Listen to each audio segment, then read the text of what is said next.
Hey, what's up, everyone? Welcome back to the Fat Muscle Project podcast. I'm John Gorman, your host. We've got a very, very special guest today, Allison Fahrenbach. Yeah, we're just going to call you Allie because you go by Allie for Yeah, short. What's going on? yeah. How are you? I am good, and I'm so excited to be here, John. Thank you for having me. Yeah, this is one of those podcast episodes where, we've talked a little bit about stuff like this on our sister podcast, Elite Physique University, myself, Jason Theobald, Kayla, but we're starting to branch out here with Fat Muscle, and it's good to go back and break things down. This is almost like an introductory episode, and you're the perfect person to have on so we can talk about blood work and the importance of it. But before we get into that, why don't you let everybody know just a little bit about yourself? I've known of you, haven't really got to meet you and hang out or anything, but I've known of you and watched a lot of your outstanding work over the years. Just kind of give our listeners a little bit more about Allie. Yeah, so I'm a natural figure pro. I live in Lancaster, Pennsylvania, and I'm the owner of Revive Wellness, which is a health and physique coaching online coaching company. I'm an FDN-P, which is a functional diagnostic nutrition practitioner and a certified health coach, and I have my bachelor's degree in exercise science. So I guess I originally started on more of the personal training side of things, probably like so many coaches. My initial work was done in person in a gym, Yes. hands-on with clients. Yep. um, and then kind of through bodybuilding, I really fell in love with nutrition and the power that nutrition had to change how your physique looks. And then furthermore, as I just sort of encountered my own health struggles throughout the years, I got even more interested in the functional side of things and in how nutrition can not just impact how you look, but how you feel and function on a daily basis. Um, I don't always like to say, nutrition is medicine or food is medicine, but we know that food and nutrition and lifestyle can be powerful modulators of how we look and feel and function on a daily basis. And so I just got really interested in that. And I've been a coach for 16 years now. So, Yeah, I can call us both old on the podcast. That's okay, even though I yes. believe you're 39, if I remember right. Um, Yeah, I'm 39, but my training age is like really old. Like I started training when I was like 17 or 18. So like my training age is old. And then I yeah. started coaching in 2007 was when I first started coaching online. So that makes me old in that space too, because that's like pre-social media. That was like MySpace and the forums, Yeah, the message boards. So the I'm the message same way. boards. I started off as a personal trainer in 2007, and Yep. it's interesting because everything you just said, I think a lot of our listeners can relate to because they got into physique enhancement essentially, whether it's competitive Yeah. bodybuilding. It to me, it's all bodybuilding, either competitive bodybuilding Yes. or bodybuilding. Whether you compete Yes. or not, we're all athletes and bodybuilders. And, to understand what nutrition and supplementation, all that stuff does to the body, I was the same way. I was a super nerd about it. But Same. now you're probably the same way then when it comes to understanding how that stuff impacts labs and how you can use Yeah. natural supplementation, diet, and different approaches to fix a lot of functional health issues. And that's what we're going to start to dive into today. When did Yeah. you start to get into the functional side? I know you got your certification because you sent me the link to it because I was very Yeah. interested in looking into that. And I think we should post that in the show notes, by the way. Yeah. I'll make sure that I have that in the show notes. That's interesting. When did you start really delving down this side of the industry? So in 2010 or 2011, I started having gut issues. Just unexplainable gut issues. And at that time, I went down all of the conventional channels, right? I went to my PCP, I went to the gastroenterologist, I had the colonoscopy, I had the endoscopy, I had the testing for celiac. And I was basically sent away with a diagnosis of IBS and told to take Linzess and eat a low FODMAP diet. Yeah. And I was like, and me, growing up, I was always that kid who wanted to know why. So I'm like, well, why is my bowel irritable? Right. Like what is causing my bowel to be irritable? And that was really the catalyst for me, because I went away from that feeling very defeated through conventional channels and very self-motivated to learn as much as I possibly could on my own about gut health and about what I could do on my own to correct what I was experiencing. And that just sort of, I mean, that just propelled me forward, right? Then it was not just gut health, then it was hormone imbalances, then it was, just all the things. And in 2020, ironically, right, with COVID, I decided to go back to school.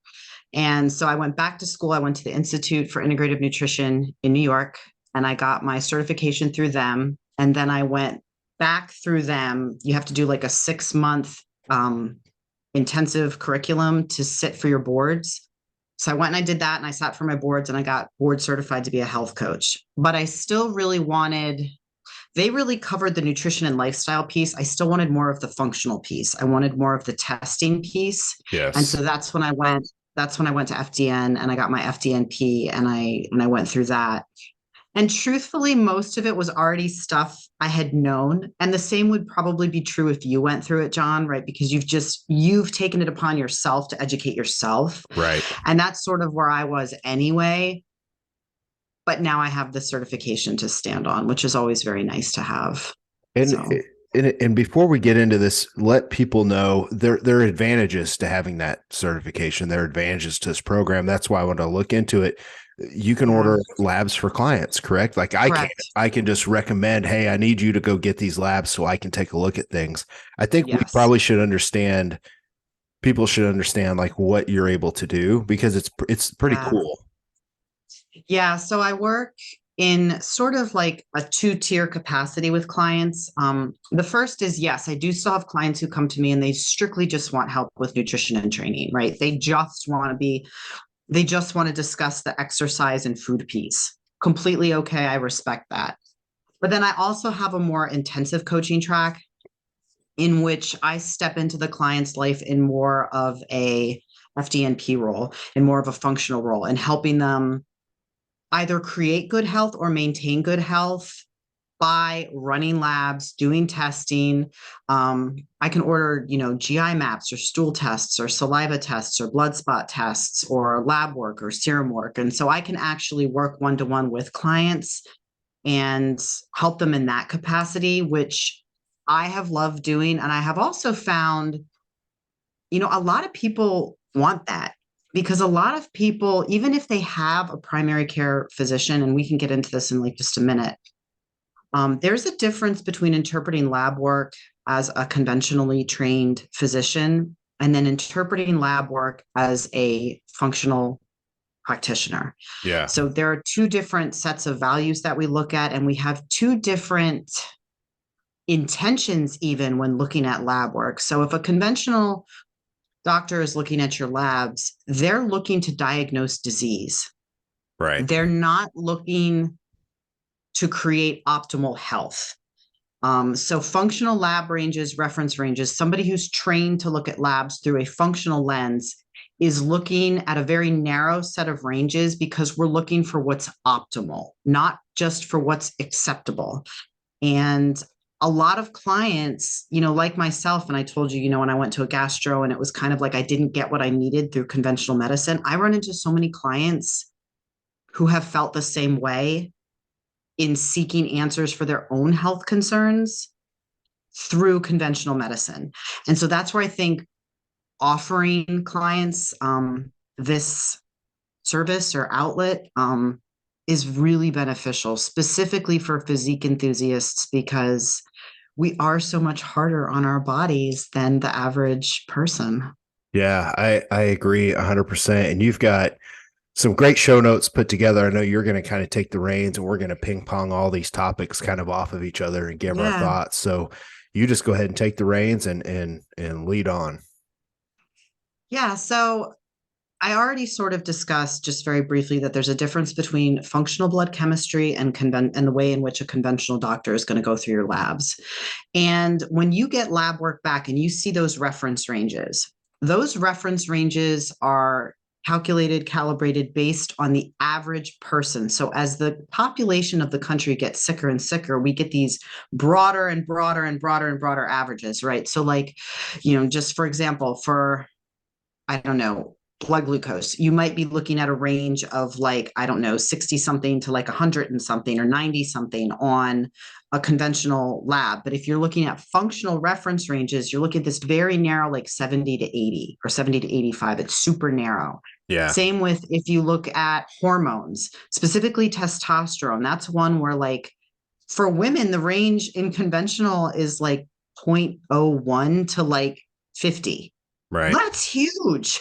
If you're looking at a functional range, you're looking at between like 15 and 45, right? You've got this much more narrow range of what's optimal. And I feel like a lot of clients go to conventional doctors. They don't feel well. They know something's off. Their body composition isn't what they want it to be. They don't feel or function their best. Their doctor looks at their labs and says, oh, well, you're normal because you're within this range, but they're still not optimal. They're not feeling optimal. So when a doctor looks at your reference ranges, they're looking to diagnose disease. When I look at somebody's labs, I'm looking at what can I do to optimize their health? And then therefore to optimize the physique, which is why I think blood work is so important for physique athletes, because we know that internal or underlying dysfunction eventually manifests externally. So if you're not taking a look under the hood, so to speak, the car is not going to run properly. The same is true when you go into the gym. You're not going to be properly positioned to maximize your muscle gain or your fat loss efforts, or even your strength and power efforts if you're a performance athlete, if your underlying systems are dysfunctional, if there's dysfunction in the body. And so it's really important, I think, to periodically check under the hood and see what's going on. So I don't know what you think, John, but how do you feel about blood work? And is it something that you require for clients? Is it something that you like to see clients do? It's something that I hate to say require, but I require my athletes, specifically, competitive bodybuilders or someone that's very serious about physique enhancement, to, if they're going to trust me, they need to let me look at lab work. So if someone's just got off, competing in a show, right?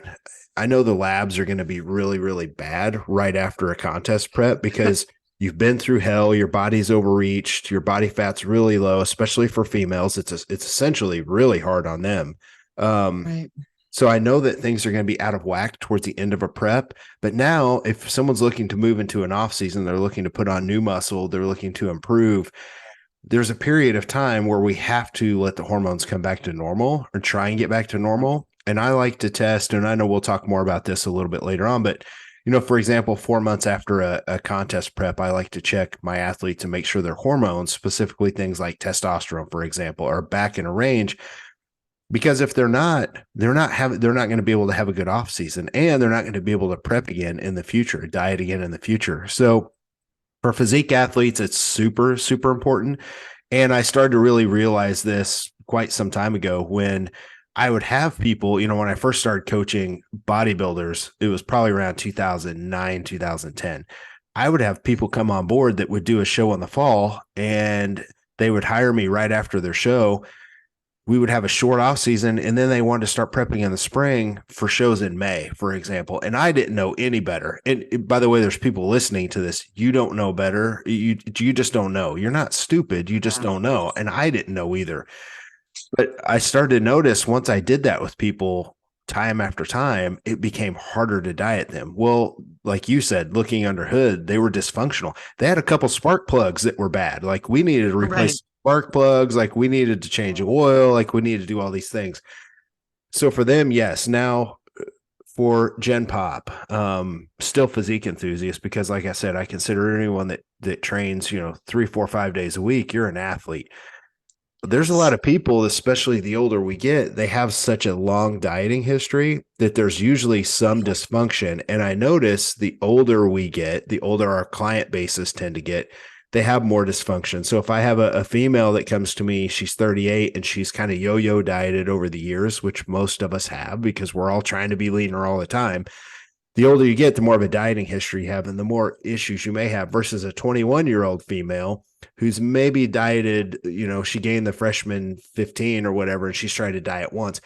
I don't worry too much about her labs right out of the gate. I worry about teaching her how to stick to a diet and things like that. So I do require blood work when I think it's essential. And I think coaches in that situation, especially if you're an older coach, you're going to get people more your age. You're going to have to look at it at some point, or you're actually, I think, Allie, a lot of people cause problems and they don't realize it. A lot of coaches do because they over diet people and they're dieting them when they're in a state of being very sick, so to speak, low testosterone, things like that. So long answer for me, but it's super, super important. Yeah. So I don't require blood work either. But I do encourage it or recommend it if I think based on context. I hate saying context is key, but context is key. So for example, if I have a woman who's come to me and I'm talking to her, I'm onboarding her and she's got all these symptoms or these health issues. And let's say her diet is also kind of crappy and she's not sleeping really well and there's a lot of stress in her life. I may think to myself, okay, let's start with those things and see if we can improve how she looks, feels, and functions from there. And then if we need to order labs, then we will. But on the flip side, man, if I have somebody like me whose diet is on point, who sleeps 7 to 8 hours a night, who, manages all of these lifestyle factors, and they're still having symptoms, I'm going to be honest right out of the gate and say, look, in order for me to best design a program for you and best guide your process, I need to know what's going on. I don't want to just randomly guess and throw a bunch of shit at the wall and hope something sticks. Right. I want to know exactly what I'm doing. And in order for me to best do that, hey, I think we need to run some labs here. I think we need to get a look under the hood. So typically the blood work that I like to see physique enthusiasts look at specifically, and then I want to hear what you think as well, John. But I like looking at a comprehensive or a complete blood count, comprehensive metabolic profile. I like looking at hormones, specifically with women. I also like looking at the thyroid a lot, and I am really a big fan of fasting insulin, not to be confused with fasting glucose. Because I think fasting insulin is one of the most accurate tests available to detect a trend towards prediabetes, right? Yeah. I call it the pre-diabetes test because it measures your insulin levels, which typically become imbalanced before you will see an A1C or a blood glucose become imbalanced. So I really like looking at fasting insulin, especially if I've got somebody who's got unexplained weight gain or a little bit of what I consider to be metabolic resistance. I'm like, man, I don't really want to look at glucose. I really want to look at that insulin. So what do you like to look at when you look at labs, John? Same thing. The CMP, the CBC, those are super important. And, I've got a couple of labs here pulled up here. I know we're probably going to go down the list and talk about some of the very important markers to look at and the ranges.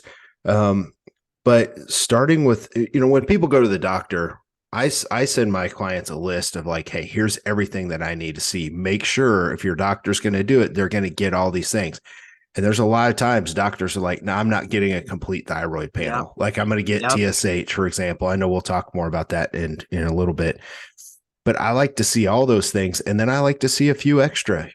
I like to have them add things like reverse T3 and TPOAB, the antibodies for the thyroid, because it gives us a complete snapshot, but it also tells us there might be some issues there pointed towards cortisol and, sex hormone binding globulin. That's one that I want to make sure when we look at, testosterone levels, we're looking at not just total testosterone, we're looking at free testosterone because that's extremely important for physique enhancement.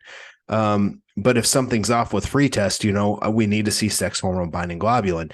And a lot of these things start to give me clues to what's going on. And I'll just, most of the time it's a cortisol, chronically elevated cortisol level that's causing a lot of the issues. And this starts to at least point me in that direction on how to address cortisol. So I like to get all those things all the way down to vitamin D. You know, it's normally that is one of the last things that you see, but it's super important, especially if you live up north, where it's a little colder and, you know, the winters are long and it's dark at 5 o'clock and you're just not outside a lot. So I get all those things that you said. Plus, you know, I make sure that we always get a little extra. And sometimes it's just hard to get. Your doc doesn't want to recommend those, or they don't want to justify it. So I have a list, and it's in the show notes, where people can go to Life Extension. You can just order your labs right there. Where do you normally send people if their doctor's not going to cooperate? Where do you send them to get labs? How do you do that? I usually do it. I just do it myself. And I will actually like just cherry pick sometimes. So like if I do have a client who, let's say they're just specifically concerned about their thyroid, they're not concerned about anything else, or I suspect thyroid issues, I will just order a complete thyroid panel. Like I will just order, you know, TSH, T4, T3, free T3, free T4, reverse T3. Like I will just do all that myself and just order that. So I can kind of cherry pick it. Yeah. But as a general rule of thumb, you know, just in general, for anybody listening to this, I recommend that you get, you know, a comprehensive metabolic profile and a complete blood count. Get a good look at your thyroid at least once a year, specifically if you're female. Low energy availability. Man, there was just a study that came out the other day. I just threw it up on my stories on social, on Instagram. Came out that in just like 4 days of low energy availability, a female's thyroid starts to tank, and it starts to manifest in her ability to retain lean muscle. So like the thyroid takes a hit so quickly with women. So I really like to, that's like a big bee in my bonnet with women. Like check your thyroid at least once a year, check your hormones at least once a year, and consider getting like a CBC CMP 1 to 2 times a year. I just consider that to be like, that should be routine. Like I think that should just be something that you routinely do. I wish I had done it in my 20s. Unfortunately, at that time, people weren't talking about this. It wasn't really well known. Right. So I would still say even now, because a lot of times people will say, well, you know, I don't have any labs from before I started doing this. I don't know what my levels should be that are optimal. It doesn't matter. It's never a bad time to get blood work and still continue to monitor it. But if you are listening to this and you are in your 20s and you think this doesn't matter for you, maybe it doesn't matter now as much because you're younger, but when you get to be older, you will be able to look back on those values that you had prior to all of the dieting and the lifting and all the things. And you'll be able to know, you know, maybe what your levels were and what were optimal for you. And you can kind of compare. I agree 100%. It's Yeah. one of those things. I'll also add you're talking about doing it young, and a lot of stuff you'll see 10, 20 years down the road. If you do have a problem going on and you're 25, by the time you get to 35, 40, 45, now you've had such a chronic issue. It can cause a lot of things like low testosterone, to where you have to be on HRT and hormone replacement, and thyroid issues. Like a lot of that stuff, if you can catch it early, especially being someone that diets, right? Competition or not, it doesn't matter. We're all in the cyclical dieting world. It causes a lot of issues, and you have to make sure after you diet that you get your body back to a healthy state. Like the goal to me of physique enhancement, not competitive body, but physique enhancement, is to be as lean and muscular as you can be and get to that place where you're healthy all at the same time. It's not about just a look. It's about how do you walk around and maintain that. So I have a female client. We just dieted her down to a pretty lean body fat level, but not a competition lean, obviously, because that's not maintainable. And people need to understand, when you see people compete and they're shredded, guys and girls, like, you're not going to be able to walk around that way unless you're just like one of the 1% of 1% of the genetically elite. So whenever I diet someone to be pretty lean and they just want to maintain a better looking physique, I always check labs. I said to this lady, I said, hey, let's check your labs now. It's been about a month since your diet. You're up a couple pounds, which is not much, but you're still pretty lean. Let's check your labs and let's see where you're at. And lo and behold, her testosterone came back on a scale of 0 to 50. It came back at about a 15. And that's Wow. the lower end of the range that you were talking about earlier. Yeah. And I said, hey, let's give this another month or so, and let's give it a little time, and let's see if it continues to improve. But if it comes back, this is labs telling us that your body should not be this lean for this long. Like we need to put a Yeah. little bit of body fat back on. And if I didn't check that, what would happen now if she strived to stay that lean for a year? She's probably going to have issues with testosterone. She's probably going to end up very low testosterone and on HRT, right? So that to me is a perfect example of, hey, you really need to check labs and you need to get them done. Like you said, 1 to 2 times a year, I think is outstanding. But post diet, depending on the severity of the diet, is really, really important. Yeah. And if you're competing too, I always recommend get them at least once while you're healthy as well, like off Yes. season, like so that you have a baseline to compare it to post contest, right? So you want to always look at it when you're really healthy, and then you want to look at it after you've competed so you can see the discrepancy and then you know what needs to be corrected. So yeah, if you're a competitor, for sure you need to be on top of it, in my opinion. And especially, I think especially if you're natural, because the body takes so much of a hit, especially natural females. And that would even be, that was something else I kind of wanted to discuss was, since we each run labs with clients, what are some of the markers we frequently see as being off, as not Yeah. being optimal? I know for myself, I very frequently see low progesterone or a low EG to E2 ratio with women, a little bit of estrogen dominance.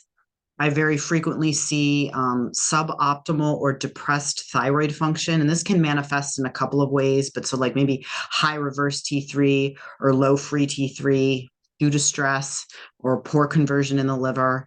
I also very often see, and these are like two lesser known markers, but like high total protein and low globulin, which can both kind of indicate gut inflammation, liver issues, and like low hydrochloric acid production, which is super common with athletes or specifically bodybuilders because we're eating such a high protein diet.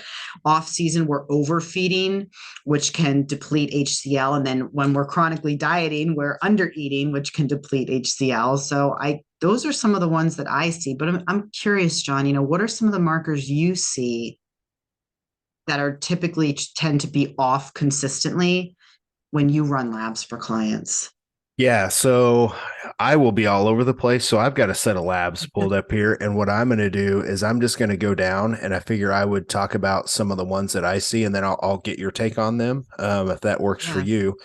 I'm sure. just going to start at the top. Glucose, with the CMP, CBC, and all these, we'll see some of the stuff right at the top. So if someone's looking at their labs as they're listening to the show, glucose is always the first thing that pops up, and it's usually, and that's the thing that I look at right away. I always recommend clients get their labs done first thing in the morning, fasted. And this is important, especially for testosterone levels, because your testosterone levels tank as the day goes on. So if you get your testosterone measured first thing in the morning, it's peaked. And then as the day goes on, you can see things drop, for guys up to 200 points if it's done at like 3:00 in the afternoon. And I've seen that mistake made to where someone came back to me. I had a guy that I was helping, his testosterone was like 290, and he had it measured at 3:00 in the afternoon. He went back and had it measured in the mornings, and it was like 590. So it was a huge Yeah, difference. He huge didn't difference. he didn't have to worry about HRT. So anyway, first thing in the morning, fasted, and glucose is always up there at the top. Now, the ranges on this set of labs say between 70 and 100. As we know, 100 and above is supposedly pre-diabetic. 100 and above is not good. But the only thing that I can see here that sometimes shows up screwy is sometimes first thing in the morning, there's the dawn phenomenon. So like you wake up, cortisol is trying to wake you up, your blood sugar goes up just a little. Sugars might be a little bit high by the time you go get your labs. So this is one to me that can show up a little screwy. You can be upper 90s to where if you measured this, 3 or 4 hours after eating a carb-based meal and you just measured your blood glucose, you might be 80 and you might be okay. So this is one I generally don't worry too much about unless it's really high. Like if it's well over 100 first thing in the morning, that means that there's some insulin sensitivity issues. And that's a whole pie. We're not going to go down the rabbit hole of each one of these because we'll do like a 3-hour podcast. So I do see that one pop up a little screwy sometimes. What about? Okay, so here's an interesting one. Let's talk about bun, creatinine, however people want to say it. Those are right under. Those tend to typically pop up high, and I generally see. To me, a lot of it's hydration. You can't get super hydrated first thing in the morning if you're taking fasted labs. I mean, you haven't had water all night. I always tell people try and get a couple shakers in you if you can. But if you drink too much water too fast, you're going to start peeing out anyway. So are you seeing bun and creatinine and things like that? Are you seeing that show up high for people like us? Yeah, I do. And, creatinine, that can also be large amounts of red meat. That can also be creatine supplement. So that's one of those issues too, where as a coach, I'm talking to the client. Are you taking creatine? Are you eating a lot of red meat? Like, before somebody sounds the 5-gun alarm and is like, oh my God, my kidneys, and they start freaking out, you always just want to look at the low-hanging fruit first and be like, hey, were you hydrated?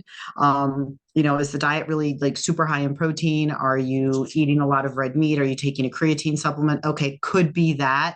And then if the client's super concerned, I will be like, don't take your creatine supplement for 2 weeks.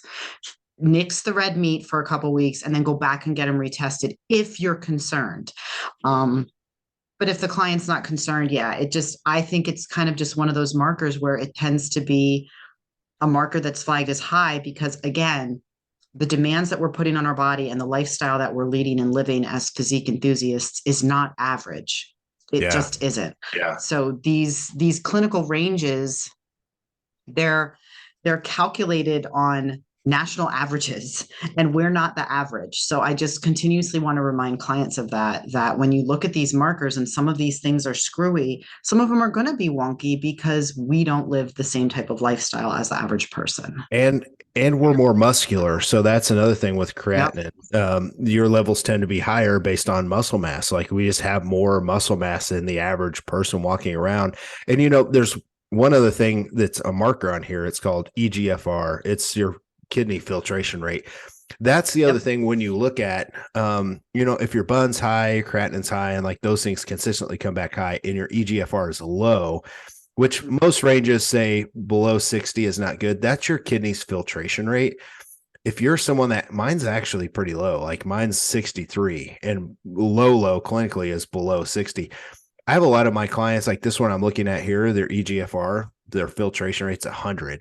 That's outstanding. If your filtration rate's good, you probably don't have a lot to worry about. But if you're worried, talk to your doctor. And that's the thing I tell people all the time. Listen, I'm not a doctor. I'm your nutrition coach, right?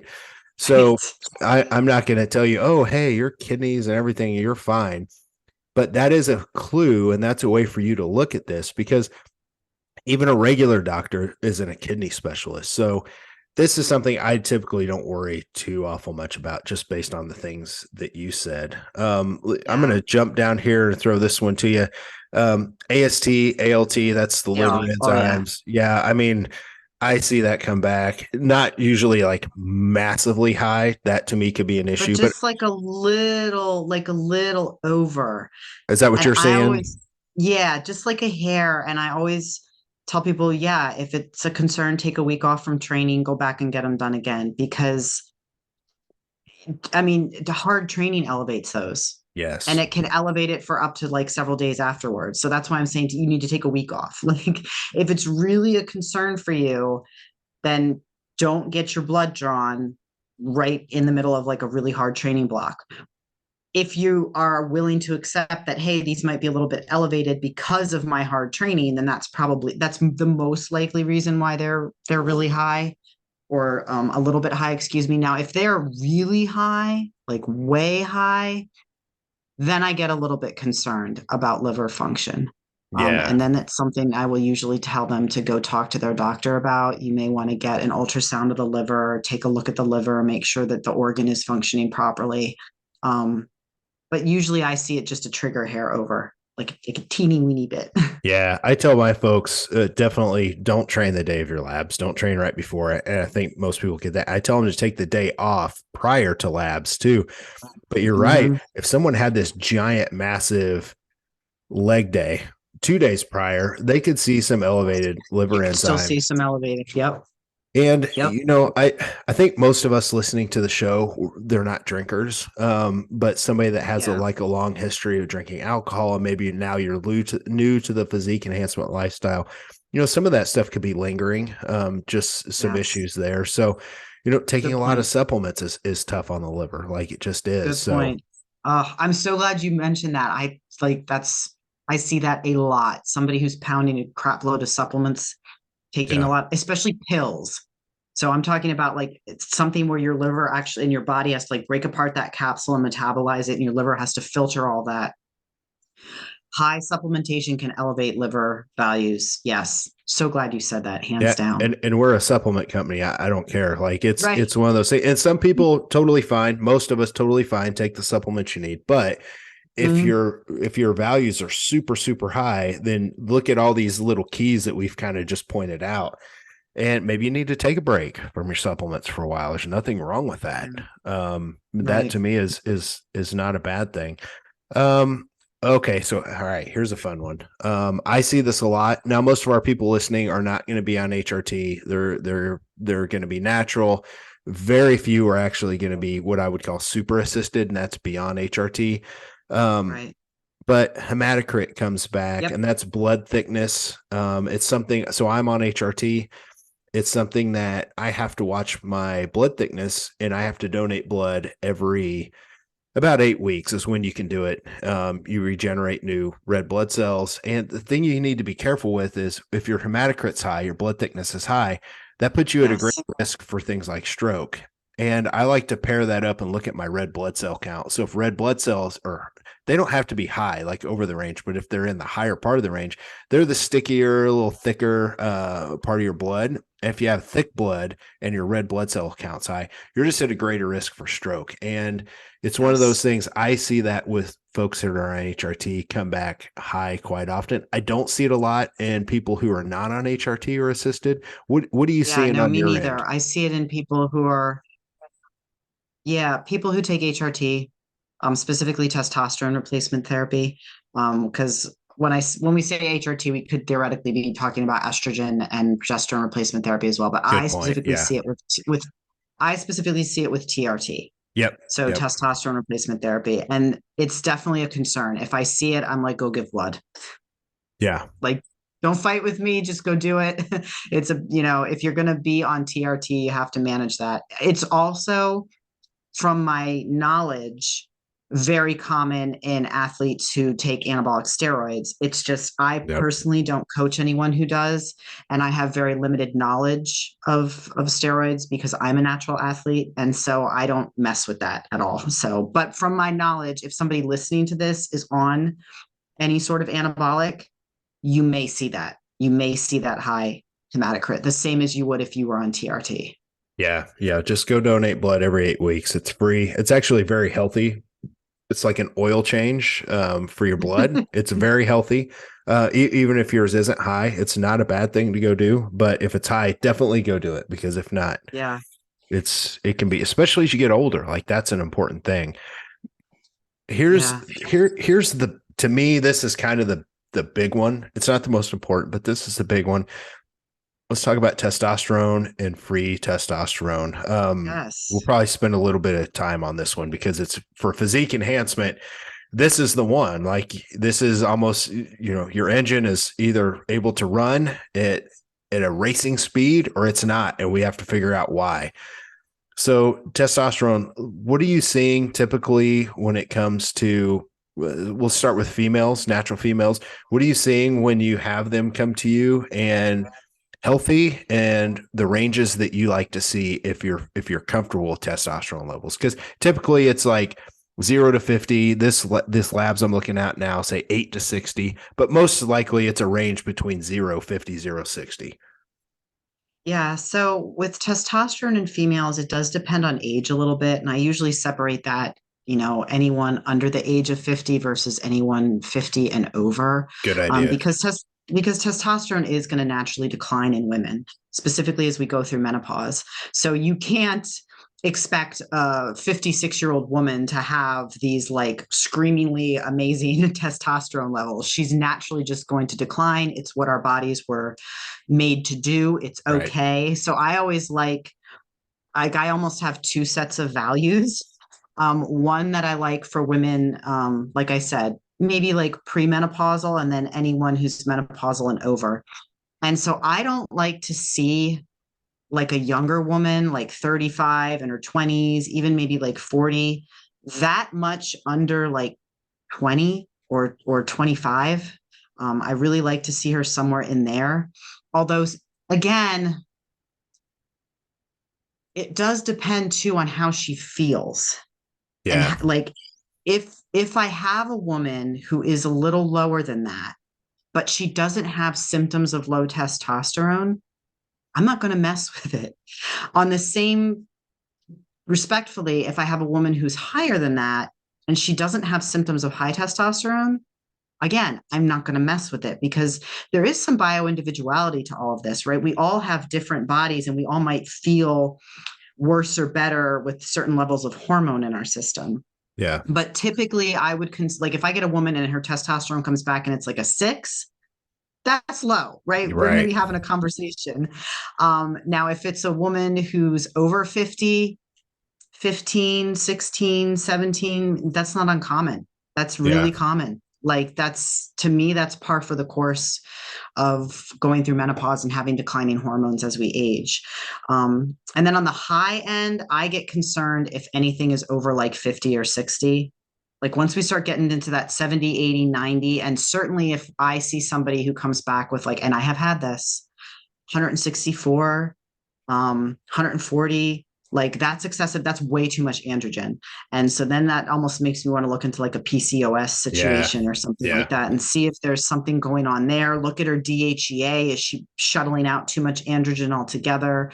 But yeah, that's what I like seeing, at least in terms of women. And then for free testosterone, I always try to pay attention to that too. But for me, with free testosterone, man, free testosterone is pretty powerful. It's like a 1 to 2, something like that is like, I'd be totally okay with that. Yeah, typically the ranges, typically the ranges that I'm seeing are between 0 and 4. 4 is at the top of the free testosterone range. And you're right. You don't need a lot of it. That's what circulating in your body can use. And it's obviously a lower number. So someone's total test can be decent, but their free test is low. And that's the thing for physique enhancement that will give you a snapshot into, okay, how much muscle can you put on? How well are you recovering? So if your free test is very, very low, that's something we need to be concerned with, because you're probably not going to be able to put on a lot of muscle and you're not always going to feel great. So you said, 1 to 2, and that's typically what women, I like to see. Yeah. Right in the middle of the range. What do you like to see for men? So what do you like to see for men? I like to see right in the middle of the range for natural men, for free test. And anything lower, that tells me that there's an issue, and I start to dig. And it's usually things like low sleep and higher cortisol and things like that. Once I can get all those things, stress, yes. Once we can get those managed, the free test tends to go up. Because a guy's total test ranges, typically there's a few different ones, but like 250 to 1100 is a big range, right? And I like to see most natural guys, I want to see 500 or higher. I see a lot of people that compete quite often, guys, that theirs are going to be 500 to 600. Guys on HRT, obviously your levels that the doctor give you will dictate you're going to be at the middle of the range almost always, unless he just gives you a super low dose.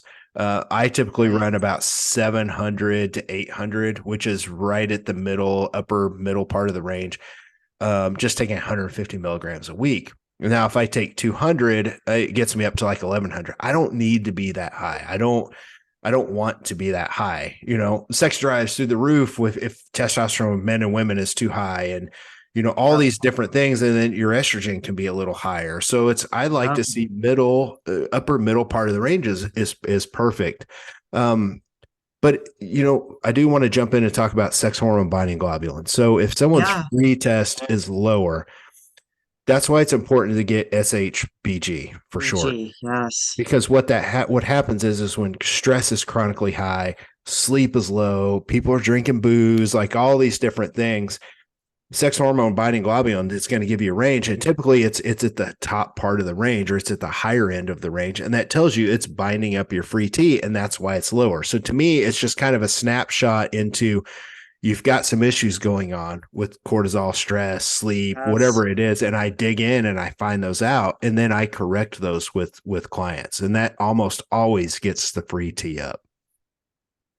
Yeah, same. I tell people all the time, you have to think of sex hormone binding globulin as like the boot on a car, and it attaches to that hormone in the same way. If you've got a boot on your car, you're going nowhere. If it attaches to that hormone, it's not able to be used by your body. Yeah. So in a sense, it's not that I don't pay attention as much to total testosterone. I do. But if somebody's total testosterone production is maybe slightly lower than I would like it to see, but their free is great, they might be just fine because their body's taking care of it and they've got enough usable by their body. But with men in particular, fatigue, like poor muscle quality, I want to see free testosterone. Hands down, I almost always see a really low free testosterone. And like men who are just like, I had one client, he was just constantly exhausted. He was chronically fatigued. He was just really poor muscle tone, even though he worked out all the time. He had poor sleep. He felt like crap. I was on him. I was like, I really think we need to test your testosterone. Finally, he caved, and we ran 3 markers. We ran total testosterone, free testosterone, and SHBG. And lo and behold, his total testosterone production was like a 6 something. It was great. His free was like a 1 point, like 1. Like it was like nothing. It was like right over the line, right? If it had been like it wouldn't have even registered. And his sex hormone binding globulin was through the roof. And I'm like, no wonder you don't feel good. It doesn't matter that your body is producing that much testosterone. There's so much sex hormone binding globulin. You've got so much boot on the car that car is going nowhere. Like you're just not able to access that that testosterone. And so to me, it's useless to look at total T if you don't look at free T. I agree. It's just useless. One other thing I will say, I went on HRT in 2019. I tried everything I could to get it back to normal. And, I was typically I was running somewhere around 290, 300 was what mine would come back no matter what I did. And for a long time, that was my normal. I had adapted to how I felt on, being about 300, which is very low. And I didn't understand. And I'm saying this so our listeners get it. You may feel like you're okay because you're used to that. Because you don't know any different. Yeah. When you get your testosterone levels back up, whether it's HRT or you fix them using things like we make hormone optimizer specifically for this, when you actually get your levels back up, then it's almost like a light switches went off. You're like, holy hell, how did I even function before? So it's one of those things to where you may feel like you're okay, but that's just because you're used to it. You don't know how bad you feel until you feel good again. So that's such a good point. Yeah. I find that to be very true with women and progesterone, women who have bottomed out progesterone, and we bring their progesterone production back up and they're like, oh my God, I'm not as anxious or irritable or, same with thyroid, women who have low T3 and they're fatigued and they're constipated and they're lethargic and they feel like sluggish and their body's not responding. And you get that T3 production up and they're like, oh my God. What just happened? I feel flipping amazing. Because I think low progesterone in women, specifically active women, it's so very common to have low progesterone.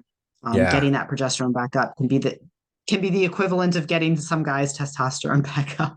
Yeah. And it's one of those ones, We'll probably do a deep dive on that specifically and some of the other Yeah, female hormones, because that one is definitely a podcast in and of itself with the different it phases is. and things like that.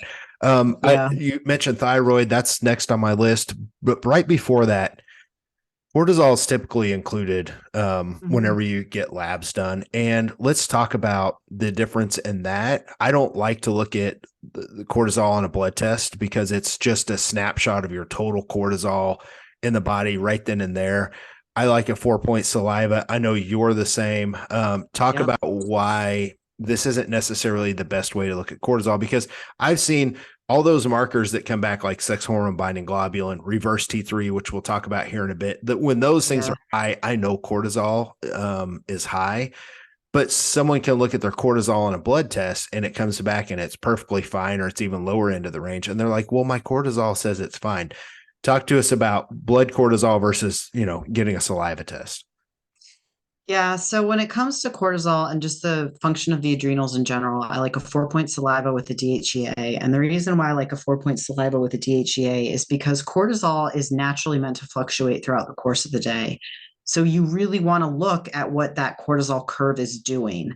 And in order to do that, you need 4 points throughout the day, because a healthy, normal cortisol curve, right? If we had the ideal, it would be high in the morning and it would gradually decline throughout the day as the body prepares for sleep so that you're able to go to sleep at night.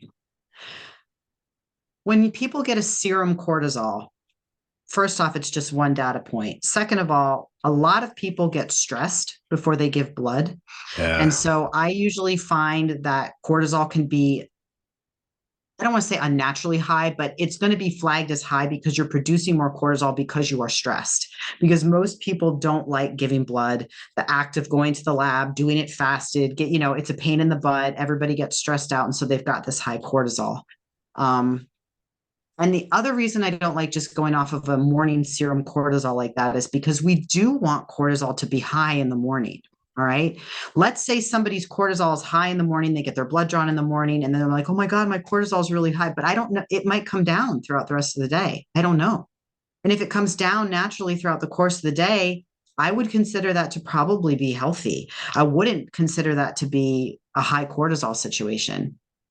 There can be a lot of different patterns of cortisol dysfunction that manifest, and chronically elevated is just one of them. Yeah. When it comes to treating adrenal dysfunction, you want to be so careful that you don't just assume cortisol is high, because if you assume cortisol is constantly high and you try to help somebody lower it, let's say it's not constantly high. Let's say maybe it bottoms out at later in the day or something like that. I mean, you may wind up really inducing some negative health ramifications in somebody if you're treating them as if they have chronically high cortisol, but maybe they don't. Maybe it gets lower, and then you're trying to lower it even further. So with cortisol, it's just, I've made the mistake in the past when I was a novice with all this, of just looking at a single data point with cortisol and a serum Yeah. cortisol, and now I don't even pay attention to that marker. If I suspect any kind of adrenal issue, I'm going to encourage the client to get a 4-point diurnal, also look at DHEA production, and we go from there. If I suspect any adrenal issue, that's where I'm going. Yeah, and that's something you talk about. Whole podcast in and of itself is adrenal insufficiency, adrenal fatigue. And that's Mhm. something to where, a 4-point saliva will really clue you in on what's going on with the body. We don't have a ton of time left, so I wanted to get to, man, this is another one that, again, a whole other podcast in and of itself. But let's talk about the thyroid, specifically TSH, T4, T3. But then we'll talk a little bit about, reverse T3, depending on how much time we have. But this is an important one. I think it's important for us to talk about the ranges that we both like, because the ranges that we'll see and a doctor will look at, it's not necessarily the ranges that are optimal for physique enhancement, for being as lean and as muscular as you can be. So like TSH is one of those things that come back. I like to see a 2.0 or lower. That's the thyroid Yeah. stimulating hormone. And if it's really high, that means your body's working really, really hard to get everything kicked out in a sequence to ultimately lead to T3, which is a snapshot of your metabolism. That's your circulating thyroid hormone. TSH, Right. what do you like to see with your folks? on those Yeah, numbers. like somewhere between a 0.5 to like a 2, somewhere in Yeah. there. Anything over a 2 and I'm going to worry. Yeah. um, Even if the clinical range won't flag it as high, I'm still going to worry a little bit. Yeah, it's one of those, to me, it's another marker that when it comes back high, I'm usually seeing the other clues that cortisol is chronically high, sleeps off, like all these different things. When I see a highly stressed individual, I see a higher TSH. And by the Yep. way, it's not a lot of people think of a higher TSH and think like hypothyroidism, and they think of people that are their body fat's real high and things like that. I have got plenty of people that look great that have a high TSH because they're really, really stressed. It means that you can't look at the way someone's carries their body fat percentage. You can't look at someone's physique and judge their metabolism and their thyroid, right? Like it's one of those things to where it comes down to how functional it is. And you can look great and you can put your body through hell and you're going to have issues with the thyroid. Talk about the other markers that you like to see. Yeah, so I like paying attention to total T4 and total T3, but more importantly, free T3 and free T4, which if you know, and we just spoke about sex hormone binding globulin and the way in which that binds to testosterone and renders some of it unusable by the body. Well, I think it's TBG or something like that, is thyroid binding globulin or thyroxine bind, something like that. Yeah. It will bind to thyroid hormone as well, and it will render it unusable by the body. So you always want to pay attention to free because that's what's unbound and able to be used by the tissues. Yeah. And even out of those two, free T4 and free T3, I pay the most attention to free T3 because that's the active thyroid hormone. Me too. That's what's responsible for energy production, hormone production, bowel movements. I work with a lot of gut health clients. I work with a lot of people who have constipation. I want to look at that free T3. And I like to see it somewhere between 5 and 7 on the up end, even though clinical reference ranges will usually say it's okay if it's a 2. If it's a 2, to me, that is still too, that's still too low. So I always want to see it between a 5 and a 7. And then free T4, I do like looking at free T4 because let's say that free T4 is normal, but the T3 is low. That indicates a conversion issue. So then I'm going to look at the liver and the gut. I like free T4 to be somewhere between 15 to like 23. Somewhere like, again, I want it on that up end, even though most labs will say it's okay if it's a 12. I want to see it on the higher end. I always like the higher end of normal. Yeah. And some of these our folks might be listening and looking at their labs, and there's going to be different ranges based on the labs and the company that you go through Yes. too. So remember, some of these ranges, you're like, whoa, like mine are nowhere near any of these. You just have to look at your actual ranges. And sometimes you can just get on Google and do the conversion. Some are in nanograms per deciliter, and maybe yours come back in milligrams per deciliter, and you just need to do the conversion. So there's always going to be a little bit of that. On the T3, the lowest I like to see it's a 3. If I know if people can get to a 3 or higher based on the ranges that are coming back on, like the life extension labs, a 3 or higher there, I feel a little bit better about. So reverse T3 is an Yeah. interesting marker to look at. And when our bodies are highly stressed, your body tries to slow itself down, and it takes free T3 and it converts it over to the unusable reverse T3. And it's trying to slow your body. Like, your body does not care how lean and muscular you are. It's trying to do its operations, right? It's trying to keep Oh, you into a certain range. So reverse T3, it comes back, and I typically see anything that's like a 14 or higher tells me there's something really bad going on.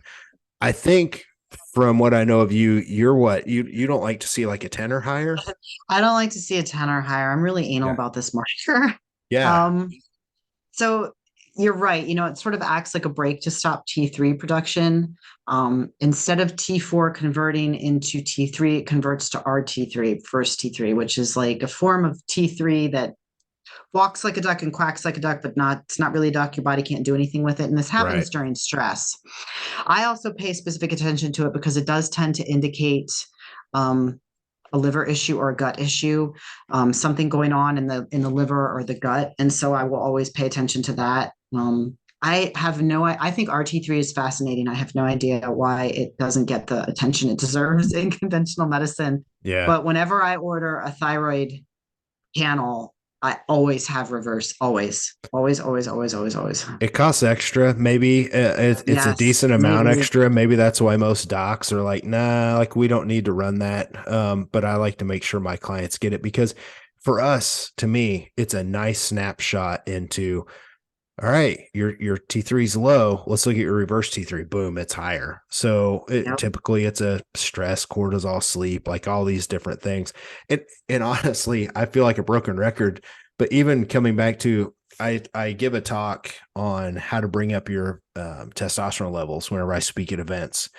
And it's one of the most popular talks I do. And a lot of it boils down to chronically elevated cortisol. And I'm seeing that as enemy number one in physique enhancement. Cortisol is not a bad thing. It's the chronically elevated cortisol.